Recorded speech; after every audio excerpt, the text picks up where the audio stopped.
தற்போதைய அண்மை செய்தியை பார்த்துக் கொண்டிருக்கிறோம். மாணவர்கள் கூலி போன்ற போதைப் பொருட்களுக்கு அடிமையாகி வருகின்றனர் என உயர்நீதிமன்ற மதுரை கிளை நீதிபதி வேதனை தெரிவித்திருக்கிறார். கூடுதல் விவரங்களோடு இணைகிறார் செய்தியாளர் கருணாகரன். கருணாகரன், என்ன விவகாரம் தொடர்பான வழக்கு விவரங்களை பதிவு செய்யலாம்?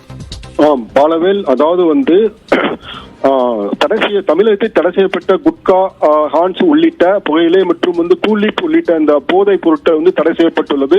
இருந்தாலும் இந்த போதைப் பொருட்கள் தமிழகத்தில் உள்ள சிறு பெட்டி கடைகள் அதிகமாக மறைமுகமாக விற்பனை செய்யப்படுகிறது. இந்த வழக்கில், அதாவது தடை செய்யப்பட்ட இந்த குட்கா புகையிலை விற்பனை செய்யப்பட்ட வழக்கில் கைது செய்யப்பட்டவர்கள் ஜாமீன் கோரி உயர்நீதிமன்ற மதுரை கிளையில் பல்வேறு மனுக்கள் தாக்கல் செய்யப்பட்டது.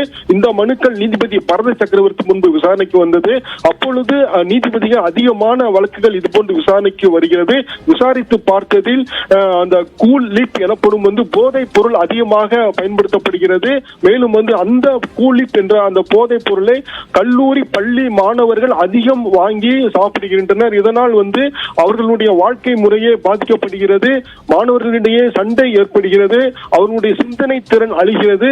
எனவே தமிழகத்தில் தடை செய்யப்பட்டு இருந்தாலும் இது போன்ற அந்த கூல் லிப் மற்றும் குட்கா உள்ளிட்ட போதைப் பொருட்களை இந்தியா முழுவதும் ஏன் தடை செய்யக்கூடாது என கேள்வி எழுப்பிய நீதிபதிகள் மற்றும் இந்த போதைப் பொருளால் பாதிக்கப்பட்ட மாணவர்களுக்கு ஏன் அவர்கள் படிப்பு பாதிக்காத வகையில் கவுன்சிலிங் கொடுக்கக்கூடாது என்று கேள்வி எழுப்பிய நீதிபதிகள் இது குறித்து மத்திய மாநில அரசுகளிடம் உரிய விளக்கம் என்று தெரிவிக்க உத்தரவிட்டு வழக்கு விசாரணையை ஒத்திவைத்து உத்தரவிட்டனர். பாலவேல். நன்றி கருணாகரன், விவரங்களுக்கு.